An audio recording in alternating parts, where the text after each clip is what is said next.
一只红色小熊正小心翼翼地从假山上下来，突然脚下一滑，就从石头上栽了下去。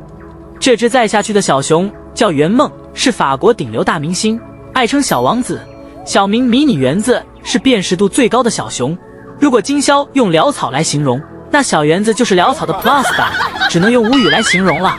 看了它，估计你都不记得熊猫长啥样了。小园子的毛就像让妈妈给烫过了一样，卷卷的。这还不算，妈妈的爱来得太沉重，给小园子弄得身上红一块白一块的，看着就跟在垃圾堆里滚了好几天一样。网友调侃：这是用红酒泡过了吗？哈哈，别看我们小园子长得不咋样，可身份却高得吓人。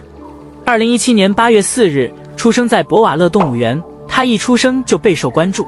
他出生时，馆长哭得一把鼻涕一把泪的，成了他的头号铁粉。他迈出熊生第一步的视频被3万多家媒体争相转载，甚至他的名字都是由法国第一夫人命名的，这待遇哪只熊猫有过呢？